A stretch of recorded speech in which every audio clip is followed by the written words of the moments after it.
오늘도 우리의 힘으로 살아갈 수 없는 너무나도 연약한 인생이기에 오늘도 주를 의지하고 성령 충만함을 사모하오니 오늘 이 밤에도 그 성령의 기름 부으심과 은혜가 충만한 믿음의 복된 시간 되게 하여 주시옵소서. 오늘도 말씀을 들을 귀가 있게 하여 주시고 깨닫는 마음을 우리에게 허락하사 말씀을 들을 때 믿음이 세워지게 하시고 말씀을 들을 때 내가 더 주님께로 가까워지게 하시고 말씀을 들을 때 주의 임재를 경험하는 은혜와 축복의 시간이 되게 하여 주옵소서. 그리하여 어떠한 이유로 이 자리에 오든 모두가 동일한 은혜와 하나님을 만나고 또 새롭게 은혜 받고 돌아가는 복된 이 밤이 되게 하여 주시옵소서. 성령께서 함께 하시고 이끄시고 인도하심을 믿고 감사드리며 우리 영원한 소망과 능력과 구원이 되시는 우리 주 예수 그리스도의 이름으로 기도함나이다. 아멘. 할렐루야. 할렐루야. 감사합니다. 여러분 오늘도 말씀을 사모하고 은혜를 사모하면서 또 말씀 있는 자리에 나오신 여러분 한 분 한 분을 주의 이름으로 환영하고 축복합니다. 믿음은 하나님을 사랑하는 거다 이렇게 바꿔 말할 수 있고 또 믿음은 사모합니다. 그래서 여러분 만약에 제가 여기서 돈다발 뿌리면 가만히 있을 분 없을 거예요. 어떻게든 만 원 하나짜리 더 주시려고 몸부림치는 게 그게 사모함이죠. 찬양 한 곡을 불러도 그 한 곡 한 곡에 내 마음을 담아서 하나님을 진실되게 고백하려고 하는 그 사모함이 있을 때 찬양 하나가 우리의 마음을 변화시키는 능력으로 다가오고 또 목사님이 입술을 통해서 말씀 전하실 때 그게 10분이든 20분이든 30분이든 한 말씀 한 말씀이 내게 증거되고 선포하는 생명의 말씀이다라고 믿고 귀를 쫑긋 세우고 들을 때 그 믿음과 그 은혜가 여러분의 삶에 일어나는 역사가 될 줄로 믿습니다. 오늘도 전하는 전하 듣는 여러분이 오늘도 말씀을 통해서 큰 도전받고 주님이 원하는 모습으로 다듬고 세워지는 은혜의 시간이 되기를 주님의 이름으로 간절히 축원합니다. 우리 옆에 분과 인사 나누겠습니다. 잘 나오셨습니다. 사랑하고 축복합니다. 할렐루야. 자, 한 번 더 축복하겠습니다. 믿음대로 될 겁니다. 이렇게 인사했어요. 믿음대로 됩니다. 할렐루야. 믿음대로 됩니다. 네. 여러분 10월 달에는요 아주 중요한 사건이 일어난 두 번의 사건이 있어요. 그 첫째가 뭔지 아십니까? 제가 결혼을 했다는 사건입니다. 10월 달에 저의 결혼 기념일이 있다는 거. 지금도 저의 기념을 기념해서 나라가 쉬죠. 그래서 제 결혼한 나라는 온 나라가 쉽니다. 여러분 잊지 마십시오. 그래서 온 나라가 쉬는 날. 또 하나가 있습니다. 바로 오늘 10월 31일이에요. 지금부터 508년 전인 1517년 10월 30일이 딱 오늘이에요. 오늘 10월 31일 날 누가? 루터가 비텐베르크 성당 앞에다가 95개 조항의 반박문을 붙입니다. 이 그림 제가 원래 주일날 보여줬는데 방송실에 이걸 안 돼가지고 못 보여줬는데 왼쪽에 있는 게 루터예요. 그가 17년 10월 31일 날 성당 문 앞에다가 95개 조항의 반박문을 붙입니다. 가톨릭이 이러이런 오류를 범하고 있다. 지금 교회가 이러이런 잘못을 범하고 있다. 교회가 지금 이렇게 하나님 보시기에 악을 행하고 있다는 95개 조항을 붙이면서 소위 뭐가 시작되냐? 종교 개혁이 시작돼요. 이 종교 개혁을 통해서 탄생한 신흥 종교가 개신교라고 합니다. 개신교. 이전에는 가톨릭이라고 그러죠. 가톨릭 교회에서 새롭게 낸 신앙 공동체 모임이 개신교가 발생합니다. 이 개가 개혁개자, 신자가 새로울 신, 개혁을 이루어 새로운 신앙의 공동체를 이루어 가자라고 만든 게 개신교입니다. 뿌리는 같아요. 복음에서 시작되는데 그래서 이 개신교에서 나온 게 장로교, 침례교, 감리교, 특히 감리교 안에서 성결교가 나오고 성결교 안에서 순복음교회가 나와서 소위 말하는 교단들이 만들어지게 됩니다. 누군가는 이렇게 얘기해요. 왜 이렇게 교단이 많습니까? 하나면 되지. 똑같은 하나님을 믿는데 왜 이렇게 교단이 많습니까? 라고 물어보면 저는 이렇게 표현을 해요. 신앙의 컬러가 조금 다를 뿐이다. 똑같은 색인데 컬러가 달라요. 예를 들어서 여러분 어머니 아버님은 하나예요. 부모님은 한 분이신데 자녀가 10명이면 효도하는 방법이 다 틀려. 첫째 아들은 말합니다. 효도는 뭐니 뭐니 해도 머니가 최고지.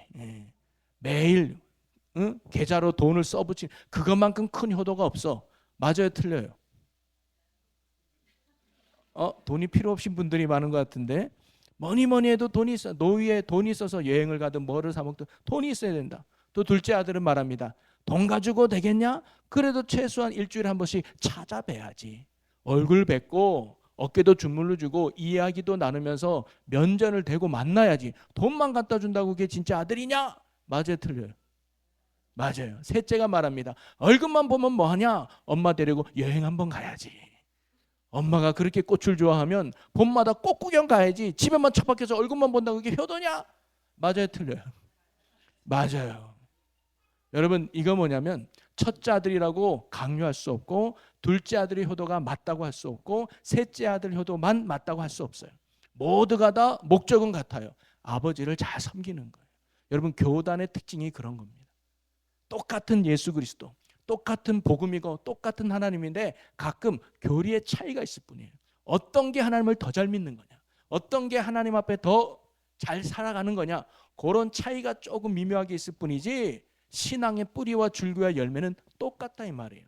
이단만 빼고. 그래서 정통교단의 핵심은 예수 그리스도에 대한 신앙 고백이 동일하다는 거예요. 근데 그 부분에 어떻게, 쉽게 말하면 예배는 어떻게 드리는 건지, 또 신앙생활은 어떻게 하는지 약간의 교리의 차이만 좀 있을 뿐이지 큰 뿌리는 같다. 여러분, 제가 이번에 성경 공부 시간에도 그런 얘기 했는데요. 교회 성도들 안에도 신앙의 색깔이 다른 분들이 있어요. 어떤 분들은 기도를 막 강조합니다. 그래서 기도를 하루에 1시간, 2시간씩 해요. 그러면 다른 사람한테 말합니다. 기도 이 정도 해야 신앙생활 잘하는 거지. 또 어떤 사람은 성경을 참 많이 봅니다. 일주일에 성경 100장씩, 200장씩, 1년에 몇 독 해요. 야, 신앙생활 하려면 이 정도는 해야지. 맞죠? 신앙생활하면 성경 읽어야 되죠. 또 기도해야죠. 어떤 분은 또 전도 열심히 합니다. 그래도 우리가 신앙생활을 하려면 전도인이 돼서 나가서 전도해야지. 전도 안 하고 어찌 신앙인이냐? 물론 말은 맞을 수 있어요. 그런데 그 말도 맞고 이 말도 맞고 이 사람도 맞고 저 사람도 맞는, 똑같이 뭐예요? 어떻게 하는 것이 하나님을 잘 섬기는 것인가? 어떻게 하는 것이 하나님의 기쁨으로 사는 것이냐? 이 뿌리만 같다면 뭘 해도 괜찮은 거예요. 너무 내 신앙의 색깔에 맞춰서 다른 사람들을 쉽게 정죄하거나 비난하지 않았으면 좋겠습니다. 다 좀 소위 저 사람은 저렇게 왜 예수를 유별나게 믿을까? 근데 그 사람은 그게 좋은 거예요. 그게 좋아서, 소위 기도할 때 보면 어떤 사람 통성 기도하죠. 그러면 그 사람이 그게 맞아서 그러는 거예요. 어떤 사람은 조용히 기도하는 게 좋아요. 그럼 그것도 맞는 거예요. 기도를 그렇게 조용하면 졸기나 할 뿐이지 기도가 되겠어? 이런, 어떤 사람은 하나님이 귀가 먹었나, 왜 이렇게 소리를 빽빽 질러서 기도하냐, 그런다고 하나님이 더 잘 들어주냐? 아니요. 그 사람은 그게 좋아서, 그게 그가 하나님 앞에 나아가고 하는 신앙의 색깔이라면 우리가 어느 정도 존중해 주는 게 필요한 거예요. 물론 다른 사람을 피해 주면 안 되겠죠. 너무 다른 사람 무시해 버리고 내 신앙의 색깔말이 많다고 하는 순간은 교회 안에서 분열과 분쟁이 일어나기 마련입니다. 그래서 바울은요, 헬라인에게는 헬라인처럼, 유대인에게는 유대인처럼 그에 맞는 눈높이의 신앙의 권면을 하고 신앙생활을 한 걸 알 수가 있어요. 저는 우리 교회가 성령의 은혜 안에서, 복음의 뿌리 안에서 서로를 존중히 여기며 하나 돼 함께 건강하게 하나님을 섬기는 아름다운 무지개 칼라빛이 넘치는 건강한 교회가 되기를 주의 이름으로 축복합니다. 그래서 이제 개신교들이 생겨났는데요. 이 루터는요, 바로 이 종교 개혁을 이뤘는데 처음에는 루터 혼자 시작했지만 얼마나 기득권과 싸우기 힘들었겠습니까? 다 가톨릭은 자기들이 맞다고 옳다고 생각했는데 어느 순간 루터라는 사람이 딱 튀어나와서 당신 잘못했어, 틀렸어 그러니 얼마나 많이 힘들었겠습니까? 그러니까 루터도 많은 핍박과 종교 싸움을 했습니다. 물론 루터를 돕는 많은 신앙의 동력자들도 있었지만요. 그래서 한 번은 루터가 도중에 포기할 뻔했답니다. 그래서 아내한테 기죽은 목소리, 안 될 것 같아. 이래가지고는 종교개혁은 뭐고 내가 승리할 수 없을 것 같아. 그랬더니 아내가 1시간 뒤에 상복을 입고 왔다잖아. 그래도 여보 누가 죽었어? 네. 누구? 당신이 믿는 하나님이 오늘 죽었네. 그래서 상복 입고 돌아다니까 그때 루터가 깨달아, 하나님은 살아계셨는데, 하나님이 이 일을 기뻐하시고 하나님이 이루실 텐데 내가 하나님보다 너무 세상을 의지했구나 하면서 다시 힘을 얻어서 끝까지 종교개혁을 이루었다는 일화가 하나 있습니다. 그리고 루터가 종교개혁을 이렇게 성공할 수 있는 또 다른 이유는 성경의 보급이 원활히 진행됐기 때문에. 그러니까 하나님은 그때그때 뭔가 쓰실 준비가 되어 있는 것 같아요. 인쇄술이 그때 당시 되게 발달이 됐습니다. 그래서 그전에는 성경을 라틴어로만 사제, 주교, 신부들만 봤습니다. 성도 평신도들은 성경을 읽거나 공부하는 게 금지되어 있었습니다. 그래서 사제들만. 그런데 루터는 이 성경을 모든 사람이 읽게 해야 된다. 그래서 교황 중심에서 평신도 중심으로. 그때는 모든 메시지가 교황에게만 임한다 그랬어요. 그래서 교황이 주는 메시지를 받아서 나눠야 돼. 아니다. 모든 성도에게 하나님이 말씀하실 수 있다. 만인 제사장사를. 그래서 모든 사람들이 제사장이다라는 것을 피고, 그 다음에 형식 중심이 아니라 뭐예요? 믿음 중심이다. 행위 중심이 아니라 믿음 중심이다. 해가지고 오직 믿음, 오직 은혜, 오직 성경이라고 하는 슬로건을 걷고 종교 개혁을 가능하게 됩니다. 그러면서 오늘 저희와 같은 참된 예수 그리스도의 복음의 진리 안에 지금 저희들이 하나님 나라와 기쁨을 누리고 있는 거 아니겠습니까? 그래서 루터는요, 세 가지, 오직 믿음, 오직 은혜, 그리고 오직 성경. 그래서 성경을 번역해서 독일인들에게 나눠줬어요. 그래서 봐라, 성경에 오직 의인은 믿음으로 말미암아 의롭게 된다고 하지 않았느냐. 이것은 우리의 행위에서 난 것이 아니라 오직 하나님의 은혜라고 말하지 않냐. 그리고 이 말씀 안에 진리가 있지 않냐. 우리가 다시 성경으로, 복음으로 돌아가자. 그게 종교개혁 운동의 핵심이었습니다. 그래서 루터는요, 새로운 종교를 만들려고 했던 게 아니고 새로운 신앙 운동을 했던 게 아니라 뭐예요? 본질로 돌아가자는 거예요. 신앙의 본질로 우리가 돌아가자. 진짜로 돌아가자는 거예요. 이게 뭐예요? 복음이에요. 다시 우리가 예수 그리스도께로 돌아가자. 왜냐? 그 당시는요, 하나님이 없는 신앙생활, 껍데기 신앙생활이었어요. 그래서 우리가 다시 성경의 말씀으로 돌아가서 예수 그리스도의 본질을 붙들고 온전한 신앙을 하자. 그래서 개신교의 특징은 말씀 중심입니다. 말씀 중심. 그래서 우리 감리교도, 여러분, 우리 교회는 지금은 아닌데 옛날에 이 강당이 2개였습니다. 설교단이 있고 사회석이 있었어요. 기억나시죠? 지금도 감리교 가면 이게 단이 2개가 있는 데가 많아요. 하나는 설교단, 말씀이 선포되고, 하나는 사회석, 그리고 중간에 뭐가 있느냐? 말씀단이 있는 거예요. 말씀단. 그래서 가끔 거기서 성찬 때도 하고. 그래서 뭐냐면 감리교는 말씀 중심이다. 말씀이 교회 중심이지 사람이 중심이 되지 않는다. 근데 이게 너무 지나친 형식적이니까 우리는 단에서 선포되는 중심으로 해서 지금은 단 하나에 서서 말씀을 나누고 있는데, 그런 의미가 있다는 거죠. 그래서 오직 본질이 뭐냐? 다시 복음, 말씀으로 돌아가자는 거예요. 자, 그런데 지난주 저희가 마태복음 23장 말씀을 나눴는데요. 참 공교롭게 마태복음 23장 말씀이 종교개혁 주간에 딱 맞아 떨어졌어요. 사실 예수님도 루터와 동일한 외침을 그 당시 하고 있었습니다. 누구? 바리새인과 서기관들, 그 당시 종교 기득권자를 향해서 예수님이 화 있을진저라고 말합니다. 화 있을진저, 이 말은 뭐냐면 너희에게 화가 있을 거야. 이렇게 살면 너희들에게 화가 있을 거야. 너희들에게 하나님의 벌이 임할 거야 라고 예수님이 그들을 책망하셨습니다. 그러면서 예수님은 새로운 종교를 만들고 새로운 신앙을 이야기했던 게 아니라 루터와 같이 뭐예요? 본질을 이야기하는 거예요. 진짜 하나님이 원하는 게 뭔지를 아느냐? 하나님이 기뻐하는 신앙의 모습이 뭔지를 아느냐고 그들을 책망하며 가르치셨습니다. 루터도 마찬가지예요. 진짜 하나님이 원하는 게 뭐냐? 우리 다시 본질로 돌아가자. 그게 종교개혁의 핵심이었다는 거죠. 그러면서 예수님은요, 바리새인들 향해서 이렇게 묘사하잖아요. 그들이 어떤 존재냐? 자, 우리 마태복음 23장 13절을 한번 읽어볼까요? 같이 한번 읽어보겠습니다. 시작. 화 있을진저 외식하는 서기관들과 바리새인들이여, 너희는 천국 문을 사람들 앞에서 닫고 너희도 들어가지 않고 들어가려 하는 자도 들어가지 못하게 하는도다. 만약에 여러분 지금 교회 열심히 다니잖아요. 그래서 여러분 장로 직임도 있고 권사 직임도 저같이 목사의 직임에서 열심히 하고 있어요. 그런데 누가 찾아와서 여보시오, 아무개 권사인데 당신은 천국에 가는 사람을 끄집어서 천국에 들어가지 못하게 하고 있다라고 말한다면 여러분 기분이 어떨 것 같습니까? 화가 나죠. 나는 나름대로 하나님 잘 믿고 하나님을 잘 전하고 있어서 사람들에게 존경도 받고 신앙생활 잘한다고 했는데 오히려 뭐예요? 천국 문을 사람들 앞에서 닫고 들어가는 사람도 못 들어가게 하고 오히려 들어가는 자를 못하게 하는, 가로막는 천국의 장애물이 지금 되고 있다는 거예요. 그들에게는 이 말이 이해가 되지 않을 수도 있습니다. 또 한 번은 15절이에요. 우리 15절 읽어볼까요? 화 있을진저 외식하는 서기관들과 바리새인들이여 너희는 교인 한 사람을 얻기 위하여 바다와 육지를 두루 다니다가 생기면 너희보다 배나 더 지옥 자식이 되게 하는도다. 천국을 못 들어가게 하는 것뿐만 아니라 오히려 그 사람을 뭐예요? 지옥 가게 만들다는 거예요.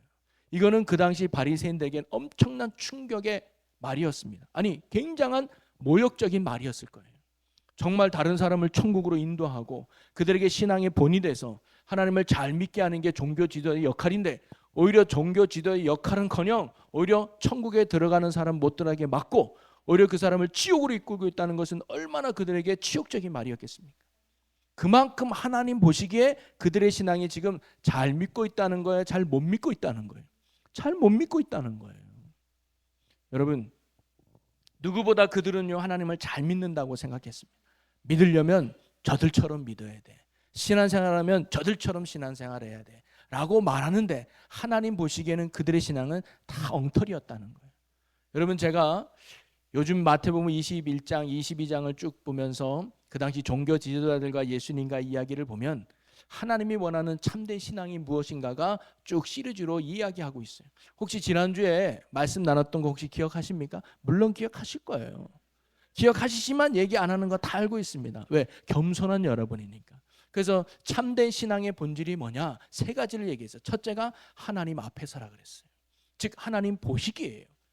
목사 보기가 아니고 권사 장로 보기가 아니고 아내 보기가 아니라 하나님이 보시기에 내 신앙이 어떠냐. 그게 참 중요한 신앙의 본질이에요.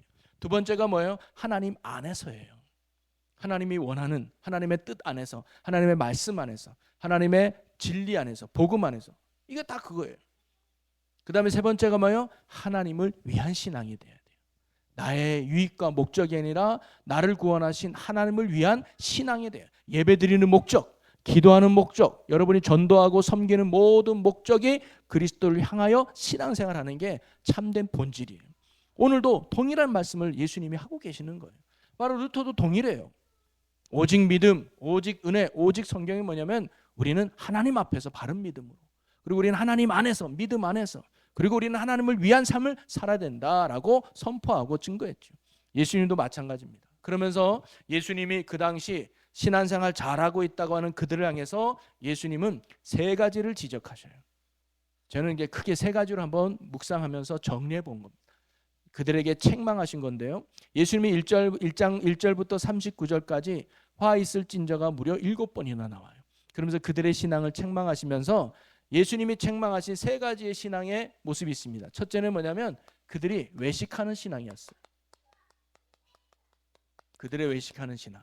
그러면서 23장을 보면 화 있을진저 외식하는 서기관과 바리새인들이여, 이 말이 무려 5번이나 나옵니다. 5번이나 이 말이 반복되면서 그들을 책망하고 있어요. 여러분 이 외식한다는 말이 뭐냐면 주일날에도 나눴지만 우리가 뭐 하루 한 주일날 한 번씩 밖에 나가서 외식하는 음식을 먹는 그런 외식이 아니라 이 외식이 뭐냐면 연기하다, 연기자, 배우 이런 의미가 있습니다. 그래서 나는 의사가 아니야. 의사의 기술도 없어. 근데 배우가 됐으니까 뭐예요? 의사인 척을 해야 돼요. 청지기 좀 가져와. 전문 용어 쓰면서 말이에요. 배를 만지면서 이렇게 의사인 척을 해야 돼요. 그리고 나는 이 여인을 절대로 사랑하지 않아. 누군지도 몰라. 근데 배우기 때문에 이 여인을 사랑하는 척을 해야 돼요. 뭐로? 겉모습으로. 지금 그들의 신앙이 외식하는 신앙이다라고 말한 건 뭐냐면 하나님이 보시기에 너희의 신앙이 연기라는 거예요. 가식적이고 이중적이라는 거예요. 겉으로 보기에는 거룩한 것 같고, 겉으로 보기에는 정직한 것 같고, 겉으로 보기에는 순수한 것 같고, 겉으로 보기에는 참으로 하나님을 사랑하는 것 같아도 그 속은 전혀 아니라는 거예요. 하나님을 사랑하지 않으면서 사랑하는 척을 하고, 이웃을 사랑하지 않으면서 사랑하는 척을 하고, 하나님을 위하지도 않으면서 겉으로 하나님을 위한 척하는 이중적이고 가식적인 외식하는 껍데기만 화려한 신앙을 예수님이 지금 지적하고 있는 거예요. 그들은 그렇게만 믿으면 잘 믿는 줄 알았거든요. 겉으로만 거룩하면 됐지 뭐 속마음은 누구도 모르는데. 그래서 예수님이요 그들을 향해서 이렇게 말씀하셨어요. 27절을 볼까요? 27절 읽겠습니다. 화 있을진저 외식하는 서기관들과 바리새인들이여 회칠한 무덤 같으니 아름답게 보이나 그 안에는 죽은 사람의 뼈와 모든 더러운 것이 가득하도다. 이와 같이 너희도 겉으로는 사람 27절만 있군요. 제가 27절은 안 줬네요. 여기 보니까 회칠한 무덤 같으니, 그러니까 무덤을 아름답게 칠했어. 꽃도 그려놓고 나비도 그려놓고, 겉으로 보면 꽃, 그 안에 아름다운 꽃이 무성하게 필 꽃밭 같아, 겉으로 보면. 근데 딱 문을 열고 들어가니까 뭐예요? 썩은 시체가 있는 무덤이었단 말이에요. 겉으로 보기엔 너무 화려한데 열어보면 시체가 썩는 무덤과도 같다. 이와 같이 너희도 겉으로는 사람에게 옳게 보이되 안으로는 외식하는 불법이 가득하다. 여러분, 사실 우리는요 겉모습밖에 못 봐요. 아무개 권사가 예배 잘 드리고 찬송도 잘 부르고 기도도 막 눈물 뚝뚝 흘리고, 그리고 교회 봉사도 잘하고 식당에서도 잘하면 저 사람 참 신앙생활 잘한다, 참 하나님이 기뻐하는 사람이겠구나라고 우리는 보이는 것만 보지만 하나님은 우리의 속을 보세요. 우리의 중심을 보신단 말이죠. 아무리 기도하고 눈물을 뚝뚝 흘리는데 알고 보니까 뭐예요? 드라마 생각하다가 흘리는 눈물이었어. 주식에서 돈 날아간 거 생각하다가 흘리는 눈물이었어. 우리는 몰라요. 근데 하나님은 뭐예요? 우리를 중심을 보신다는 거예요. 겉으로는 거룩한 척, 겉으로는 기도한 척, 겉으로는 하나님을 많이 사랑하는 척 하는데 하나님은 정말 우리의 중심을 보신다는 거예요. 역시 혹시 우리의 신앙생활에 외식하는 모습은 없습니까? 목사님한테만 잘 보이면 되지 뭐. 교인들한테만 잘 보이면 되지 뭐. 교회 안에서만 거룩하게 되면 되지 뭐. 가정에서 뭐 중요하겠어? 직장에서 내가 살아가는 거 뭐 중요하겠어? 속마음을 어떻게 알겠어? 들키지만 않으면 되겠지 라는 이런 마음에 혹시 우리가 외식적인 신앙생활을 하고 있다면 우리는 그 신앙에서 개혁해야 된다. 두 번째로 예수님이 지적한 신앙은 뭐냐면 형식적인 신앙이에요.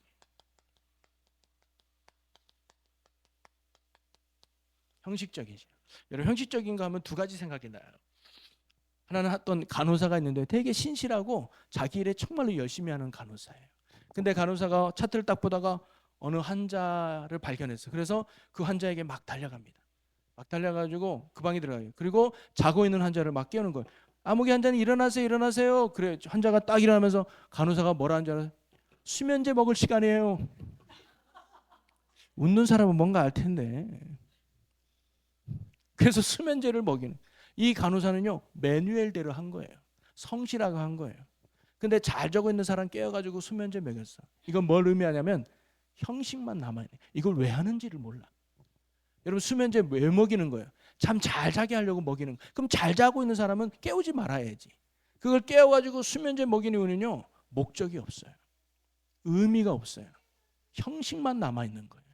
또 하나가 어느 회당에 그 랍비가 예배를 질매하려고 하는데 고양이 한 마리가 막 돌아다녀요. 저번에도 제가 얘기했지만 너무 없어서 그래서 아무개를 시켜가지고 저 고양이로 붙잡아 놓으라 그랬어. 그래서 붙잡아 놓고 예배를 드렸습니다. 그 다음 주가 되는데 또 고양이가 또 돌아다녀. 그래서 아무개를 지명을 해. 아무개 집사가 다음부터 예배 드리기 전에 저 고양이 좀 붙잡아 놓으라고. 그래서 신경 안 쓰게. 그래서 얼마 지났어요. 그래서 이 집사로도 오면 뭐부터 하는 거야? 고양이부터 붙잡아 놓는 거야. 근데 어느 주에 왔더니 고양이가 안 보이는 거야. 고양이 어디 갔지? 시장에 갑니다. 고양이 한 마리 사와요. 그리고 예배 전에 묶어놔. 왜? 고양이는 예배 전에 무조건 묶어놔야 돼. 그리고 랍비도 고양이 묶어놨어? 네, 묶어놨습니다. 오케이, 그럼 예배 드리자. 그거 죽으면 또 사와. 이건 뭘 의미할까요? 형식만 남아있는 거예요. 왜 고양이를 붙잡아 두는지를 몰라요. 여러분, 혹시 우리가 신앙생활할 때 그렇게 신앙생활하고 있지 않나? 당연히 11시니까 주일날 가서 예배 드려야지. 당연히 해야지. 당연히 성경 읽어야지. 당연히 해야지. 그런데 그걸 왜 해야 되는지, 어떤 의미와 목적을 가진지 그 모든 중심은 딱 떨어버리고 형식만 남은 신앙이 혹시 우리 신앙 아닌가? 그 당시 바리새인들과 서기관들이 그랬습니다. 그들은 중심은 중요하지 않아요. 그래서 예수님이 뭐라고 말했냐면 11조 이야기를 하면서 이렇게 23절에 한번 읽어볼까요? 화 있을진저 외식하는 서기관들과 바리새인들이여, 너희가 박하와 회양과 근체의 11조는 들이되 율법에 더 중한 바 정의와 긍휼과 믿음은 버렸도다. 그러나 이것도 행하고 저것도 버리지 말아야 할게니라. 그러니까 율법에서 11조를 정해놨어요. 너희가 곡물과 과일도 얻은 것이 있다면 11조를 드리라 그랬거든요. 그래서 이 유대 지도자들은 그것을 철저하게 지키기 위해서 이파리 하나라도, 그러니까 과일인데 식물이면 큰 거 할 수 있잖아요. 누가 화분을 줬어. 그러면 그 화분에 잎이 10개 하나 딱. 그래 이런 거 아주 사소한 것까지도 철저하게 11조를 지키는 사람이 이들이었습니다. 형식은 굉장하죠. 근데 예수님이 저기 뭐라냐면 그거보다 더 중요한 걸 놓치고 있다. 뭐냐면 이 율법을 주신 정신이 뭐냐? 이 율법을 주신 마음이 뭐냐? 이 율법을 주신 하나님의 뜻이 어디 있느냐? 이건 잃어버리는 거예요. 그래서 율법의 정신인 정의와 긍휼과 하나님에 대한 믿음은 잃어버리고 형식만 남았던 게 이들의 신앙이었습니다. 왜 하는지 몰라. 그냥 이것만 잘하면 하나님이 기뻐하겠지. 이것만 잘하면 신앙생활 잘하겠지. 11시 예배만 잘 드리면 나는 신앙생활 잘하고 있겠지. 수요 예배만 잘 드리면 금요 기도에만 왔다 가면 성경 1년에 한 독하면 그러면 뭔가 내 신앙 잘하고 있겠지 하면서 내용이나 의미나 믿음이나 사랑이나 중심을 잃어버리고 형식만 남아있다는 거 우리 예수님이 책망하는 신앙이었습니다. 이게 심했던 게 중세교회였습니다. 그래서 루터가 종교개혁을 이룬 거예요. 그 당시는요 교회 안에 구원이 있다고 했습니다. 성경 안도 아니고 예수 안에 구원이 있는 게 아니라 교회 안에 구원이 있다. 이 말은 뭐냐면 가톨릭에 와서 예배 드리는 사람에게만 구원이 임한다고 생각했어요. 그러니까 교회 와야 되는 거예요. 교회 바깥에는 구원이 없는 거예요. 그래서 교회에 와서 성경을 갖고 있는 사제들의 설교를 듣고 미사를 드리고 사제가 떼어주는 성찬을 먹어야지만 그들에게 구원이 임한다고 생각했어요. 형식만 나와요. 예배 자리는 오지만 그 속에서 하나님을 묵상하고 하나님을 만나는 일에는 전혀 중요하지 않았습니다. 뭐만 남은 거예요? 형식만 남은 거예요. 예배 드리는 것에는 집중했지만 예배 시간에 하나님을 만나는 것에는 전혀 신경 쓰지 않습니다. 봉사와 헌신은 하지만 그들을 긍휼히 여기고 사랑하는 그 마음은 없었다는 거예요. 이 신앙의 겉모습만 중요했지 속이 없는 껍데기 신앙이 바로 형식적인 신앙이었습니다. 그래서 바울도 이런 신앙 있는 사람에게 뭐라고 말해요? 경건의 모양은 있으나 경건의 능력은 부인하는 자와 같다라고 이야기했어요. 여러분 혹시 우리들의 신앙은 어떻습니까? 형식적인 신앙에 머물러 있지 않습니까? 그래도 내가 11시 예배 잘 드리는데 뭐. 그래도 내가 이거 하고 있는데 뭐.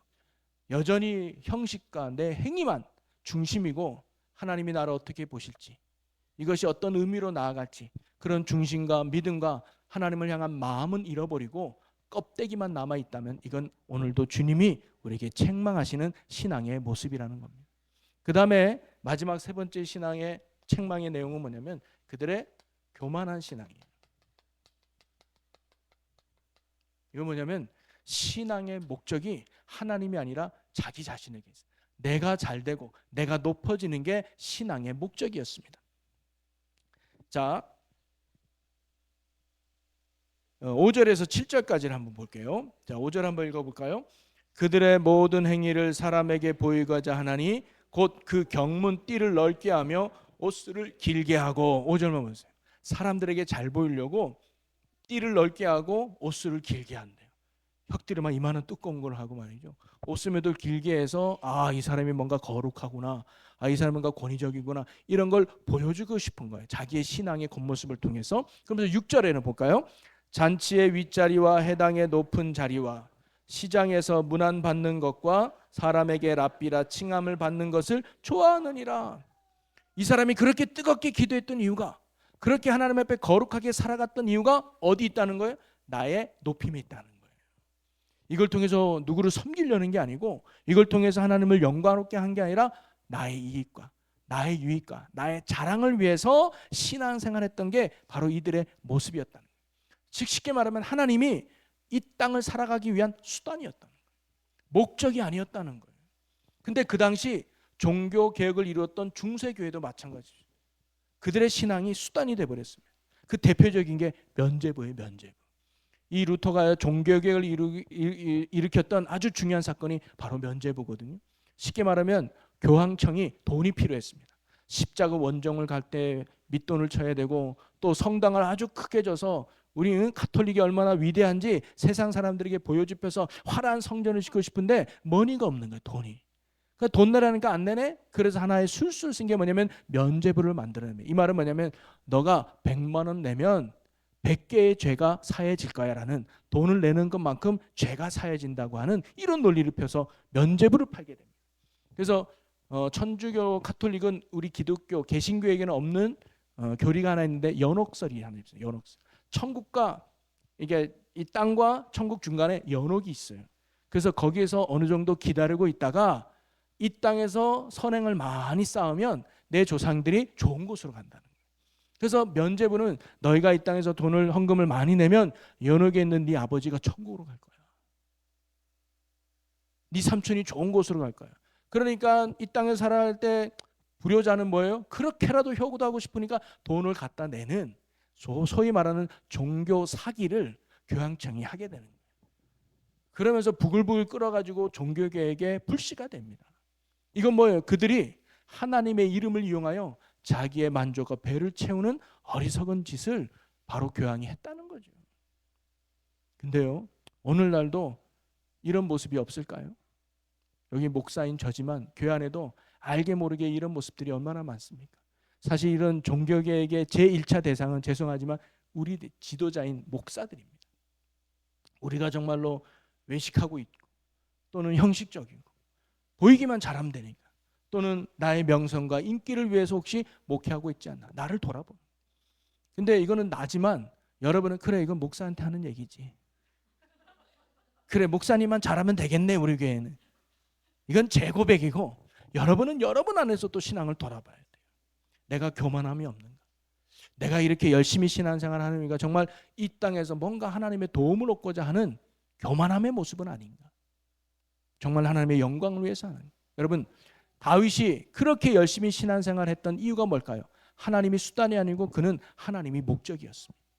다윗은요 이 땅에서 내가 왕이 되고 이 땅에서 내가 잘 먹고 잘 살기 위해서 하나님을 이용한 사람이 절대 아니었습니다. 요셉도 마찬가지입니다. 요셉이 하나님을 의지했던 게 총리가 되고 싶어서 그랬을까요? 나 하나님 잘 믿어야 돼. 왜? 나 총리 될 거거든. 내가 총리 되려면 하나님의 도움이 필요해. 그러니까 내가 열심히 신앙생활하고 아무리 보디발의 아내가 유혹해도 내가 이겨야 돼. 왜? 하나님께 점수 따야 되거든. 왜? 총리 돼야 돼. 내가 총리. 나중에 내가 총리 돼야 되기 때문에 이것도 내가 믿음으로 이겨내야 돼. 이렇게 하나님을 수단 삼아서 섬겼을까요? 절대 아닙니다. 다윗과 요셉과 바울이든 모든 다니엘들은 신앙의 사람들은 하나님의 수단이 아니라 하나님이 삶의 목적이었습니다. 그분을 위해서 살아가요. 그러다 보니까 하나님이 이끄셔서 그들을 때로는 왕으로, 총리로, 또 하나님의 영광된 도구로 사용한 거 아니겠습니까? 저도 그렇게 살아가려고 해요. 여러분 보기 어떨지 모르겠지만 저도 하나님 보시기에 또 하나님을 목적으로 삼고 한 걸음 한 걸음 나가면 하나님이 이루실 것이다. 사실 제가 부목사로 있을 때 어떤 분이 저에게 물어봐요. 목사님은 목회 비전이 뭐예요? 제가 웃으면서 얘기했습니다. 없는 게 비전이에요. 사실 저도요 목회 비전이 크게 없어요. 5년 뒤에 뭐하고 10년 뒤에 뭐하고 20년에서 이 교회를 내가 어떻게 저 그런 거 없어요. 그런 거 세울 명분도 없고 저는 그냥 하나님이 주신 그때 비전이 있으면 하나님이 주신 그때 해야 할 일이 있으면 순종해서 해보는 거예요. 그러면 하나님이 이 교회를 만들어가는 거 아니겠습니까? 하나님이 여러분을 세워가는 거 아니겠습니까? 하나님이 가르쳐라면 저는 가르치는 거고 하나님이 기도하라고 하면 같이 기도하는 거고 하나님이 모이라면 같이 모이는 거예요. 그럴 때 하나님이 우리를 세워가는 거 아니겠습니까? 물론 단기 비전은 있죠. 하나님이 이런 교회를 꿈꾸니 우리 나아갑시다. 하나님이 이걸 원하고 계시니까 나아갑시다. 그런 거 있지만 앞으로 이렇게 될 겁니다. 저렇게 될 겁니다. 이건 몰라요. 하나님이 하시는 일이니까요. 여러분 사랑하는 교회 옥하는 목사님 아시죠? 지금은 이제 돌아가셨는데 그분이 세미나할 때 참 도전이 됐던 말씀이 있습니다. 누가 물어봅니다. 목사님은 어떻게 이렇게 교회를 부흥시키셨나요? 어떻게 이렇게 큰 교회가 됐나요? 했더니 그 목사님이 저는 절대로 큰 교회를 꿈꾸지 않았습니다. 저는 절대로 교회 부흥을 원하지 않았습니다. 제 소원은 한 사람 제자 만드는 거였습니다. 하나님이 그걸 원해서 한 사람 한 사람 섬겼더니 하나님이 이렇게 많은 사람을 보내줘서 이렇게 하나님이 세운 겁니다. 저는 그게 목회라고 합니다. 한 사람을 하나님의 말씀에 순종하면 하나님이 다 이루어지는 거 아니겠습니까? 이건 목사에게만 있는 게 아니라 여러분도 마찬가지예요. 내가 집사로서, 내가 권사로서, 또는 내가 장로로서, 아니면 내가 교사로서 내가 어떤 맡겨진 사명이 있다면 큰 거 아니에요. 내가 해야 할 작은 일들, 내가 순종해야 될 작은 사명에 성실하게 해나가 보면 그 뒤에서 하나님이 세우시고 이루시고 성취하시는 축복이 있지 않겠습니까? 저와 여러분이 하나님의 수단이 아니라 삶의 목적으로 삼고 주님을 위해서 살아갈 수 있기를 주님의 이름으로 간절히 축복합니다. 그러면서 결론은 그거예요. 그러면 어떻게 하는 것이 하나님 앞에 우리가 바른 신앙의 개혁일까? 제가 주일날도 말씀드렸지만 세 가지를 다시 정리해 보면 우리는요, 형식이 아니라 믿음 중심이 돼야 됩니다. 마음 중심이 중요해요. 여러분, 예배 드리는 게 중요한 게 아니라 하나님이 받으시는 예배를 드려요. 기도를 얼마나 오래 하는 게 중요한 게 아니라 하나님이 받으실 기도를 드려요. 내가 무엇을 하는 게 중요한 게 아니라 하나님이 기뻐하는 일을 해야 될 줄로 믿습니다. 껍데기가 중요한 게 아니라 내용이 중요한 거예요. 그래서 저는 우리 부사역자들과 항상 할 때 사역을 나누면 이 행사를 왜 하느냐 꼭 물어봅니다. 수련회를 왜 가느냐, 소풍을 왜 하느냐, 이거는 왜 하느냐, 어떤 목적을 가지고 하느냐. 그게 없으면 그냥 뭐예요? 가을이 됐으니까 가을 소풍을 가야지. 때가 됐으니까 이거 해야지. 여름이니까 수련회 가야지. 이러면 뭐만 남아요? 형식만 남는. 중요한 건 내 중심. 무엇을 위해서 하느냐. 이 가치와 의미가 참으로 중요합니다.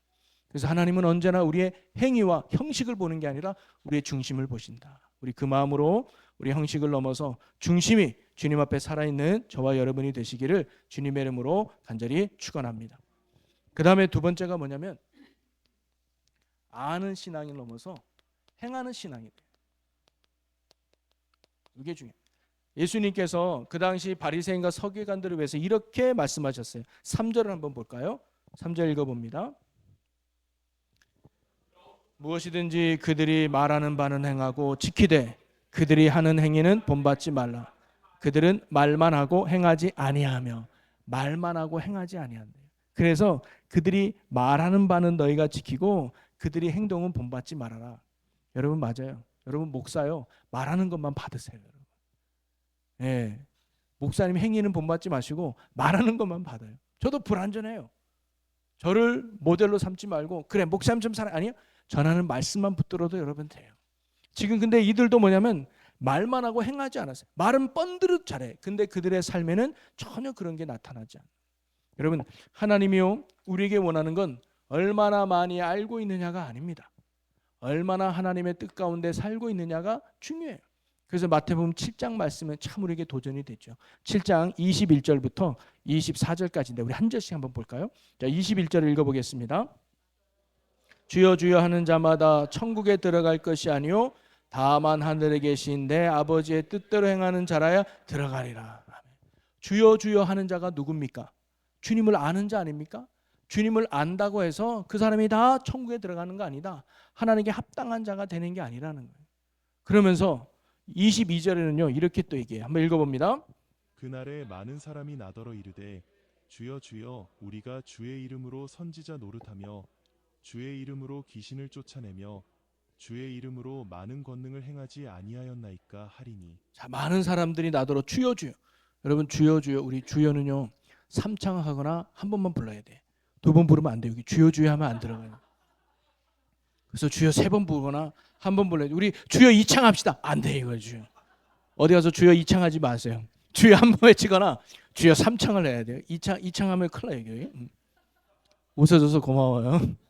여러분 주여 주 이게요 22장이 뭐냐면 짝퉁 믿음을 이야기해요. 짝퉁 믿음. 우리가 믿음의 성숙반 때 첫째 시간 배웠잖아요. 짝퉁 믿음이에요. 믿음인 것 같은데 아니라는 거예요. 저 보세요. 주여 주여. 우리 다 교회 다니면 그리스도인 아닙니까?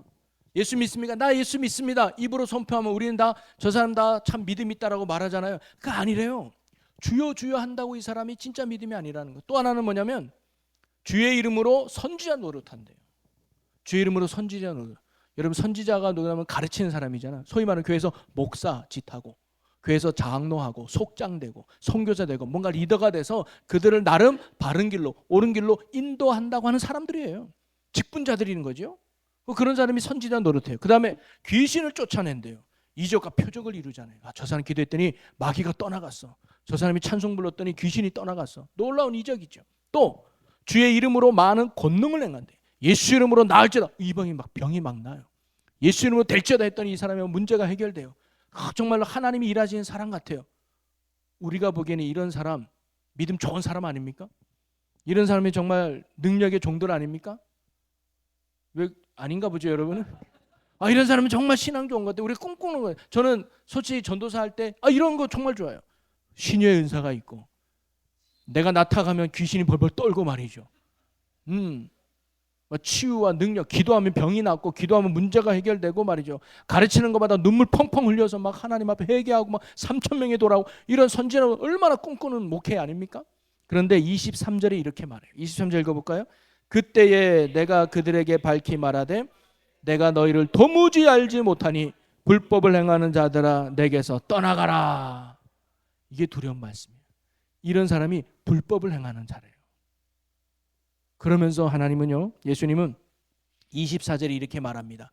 같이 읽어봅니다. 그러므로 누구든지 나의 이 말을 듣고 행하는 자는 그 집을 반석 위에 지은 지혜로운 사람 같으니 뭐예요? 이 말을 듣고 행하는 자, 아버지의 뜻을 알고 그 뜻대로 살아가는 자가 하나님이 원하는 거예요. 아무리 제가 제 목사 입장에서 제가 부흥회 가서 설교 잘해가지고 거기 모인 1,000명, 2,000명이 눈물 펑펑 흘리고 큰 은혜 받았다 할지라도 그걸로 하나님이 나를 인정해 준 게 아니라, 내가 아무리 여러분이 20명 정도 기도해가지고 암 환자가 고침받고 죽었던 자가 심지어 살아나는 놀라운 역사가 일어났다 할지라도 그건 나는 아무 상관이 없는 거예요. 그거는 전적으로 하나님이 하신 것이지 내 능력과 내 가치가 아니라는 거예요. 그럼 하나님이 내게 보시는 건 뭘까요? 삶을 보시는 거예요. 하나님의 마음이 뭘까? 하나님의 뜻이 뭘까를 알고 내게 주어진 삶의 자리에서 순종하는 거예요. 이렇게 많은 복음을 전해서 눈물 콧물 흘리고 병을 고치고 기적을 이루어도 뺨 한 대 때린 사람을 용서하지 못한다? 그 하나님 아닌 거예요. 사랑으로 품어주지 못한다, 순종하지 못한다, 희생하지 않단다, 하나님의 마음을 알고 뜻대로 순종하지 못하는 사람, 그거 아무 소용이 없는 거예요. 그래서 이 말이 때론 저에게 참 두렵기도 하지만 위안도 돼요. 뭐냐? 귀신 안 쫓아내도 괜찮구나. 이거 그게 중요한 게 아니구나. 이게 내가 신유의 은사가 없다고 해서 기죽을 필요가 없구나. 그게 중요한 게 아니고 그건 전적으로 하나님이 하시는 일이니까. 여러분 목사님들이 능력 없다고 그거 너무 이렇게 안속해 보셔도 안 해요. 하나님이 하시는 거예요. 그렇다고 저도 기도하면 병 고침 받는 사람들이 있어요. 제가 하는 게 아니에요. 하나님이 하시는 거지. 목사님 신유 은사 없대 기도 안 받아도 될 것 같아. 이러지 마시고 믿음으로. 저도 믿음으로 하는 거니까. 중요한 건 그게 아니라 삶 속에서. 저나 여러분 마찬가지입니다.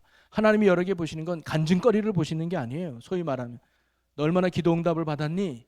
너 얼마나 삶에 놀라운 기적이 일어났니? 그걸로 하나님이 점수 매기는 게 아니라 우리의 믿음을 보시는 거예요. 얼마나 하나님의 뜻대로 살았니? 얼마나 하나님이 원하는 삶을 살았니? 그게 하나님이 우리에게 보시는 핵심이에요. 우리의 신앙이요, 아는 것으로 하는 게 아니라 행하는 자들이 되기를 주의 이름으로 간절히 축복합니다. 그 다음에 세 번째가 뭐예요? 교만한 신앙이 아니라 겸손한 거예요. 겸손하다는 건 아까 말했던 하나님을 높이는 겁니다. 하나님을 위해서 하는 거예요. 나가 아니라 하나님을 위해서 우리가 살아갈 때 그 속에서 하나님의 영광과 은혜와 축복이 일어나게 될 줄로 믿습니다. 다윗과 요셉은 하나님을 목적으로 가지고 살았어요. 자기의 유익을 위해서 살지 않았다는 것이죠. 오늘도 저와 여러분이 하나님을 목적으로 삼고 그 믿음 가운데 순종하며 나가는 저와 여러분이 되기를 주님의 이름으로 간절히 축복합니다. 여러분 말씀을 정리하면요, 여러분 루터 시대에도 거짓 신앙, 책망받을 신앙, 개혁이 필요했습니다. 심지어 예수님 시대에도 그렇게 잘 나가던 바리새인과 서기관들은 예수님께 책만 듣고 그들이 개혁이 필요했습니다. 여러분 오늘도 마찬가지입니다.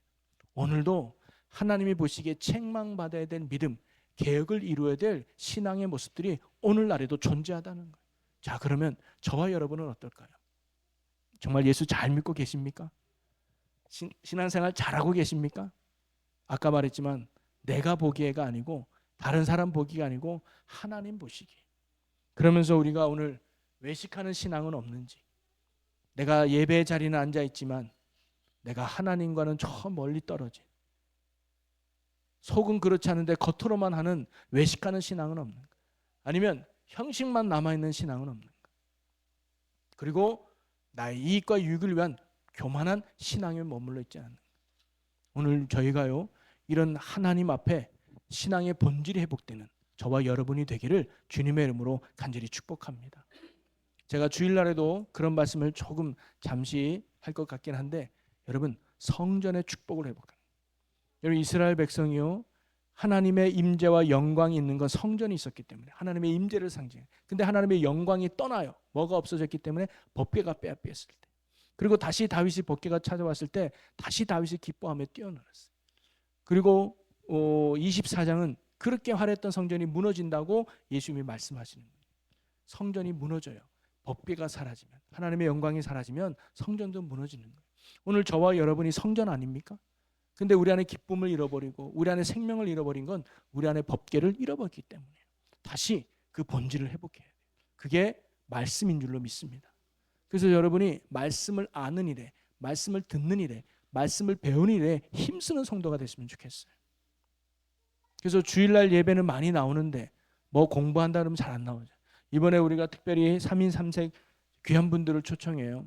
우리 송경민 목사님 모셔서 찬양 콘서트, 그 다음에 두 번째 김현신 목사님 불러서 이단에 대한 진리의 말씀, 그리고 김광선 목사님에서 복음, 하나님의 그 핵심 말씀을 나누는데 저는 우리 성도들이 많이 참여했으면 좋겠습니다.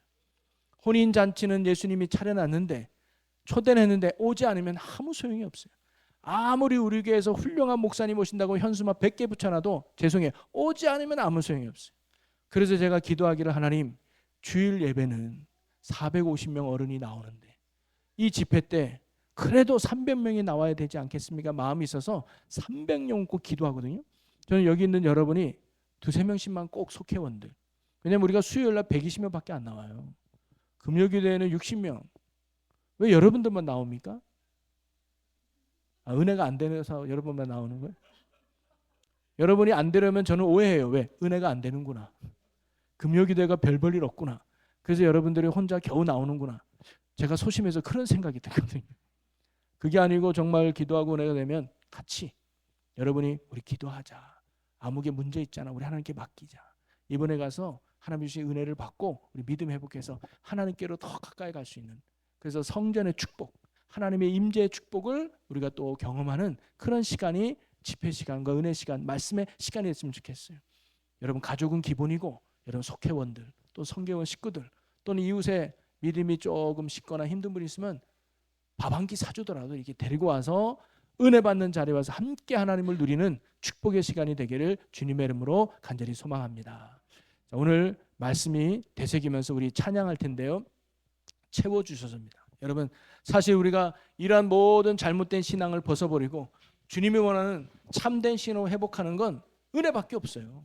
성령이 우리와 함께할 때, 성령이 우리를 인치실 때 우리가 주님이 원하는 능력 있는 참된 신앙인으로 살아가게 될 줄로 믿습니다. 그래서 오늘 소망하면서 성령님 우리 안에 충만히 임하셔서 우리가 정말로 바른 신앙으로 우리의 모든 거짓되고 위선적이고 형식적인 것을 벗어버리고 주님이 기뻐하는 내 신앙의 온전한 신앙 개혁을 이루어서 하나님이 기뻐하는 믿음으로 승리할 수 있도록 인도해 달라고 우리가 성령을 소망하면서 이 시간 같이 자백하는 마음 내게 주소서. 내 안에 주님, 내 안에 주님 채워 흔들리지 않는 믿음 주소서.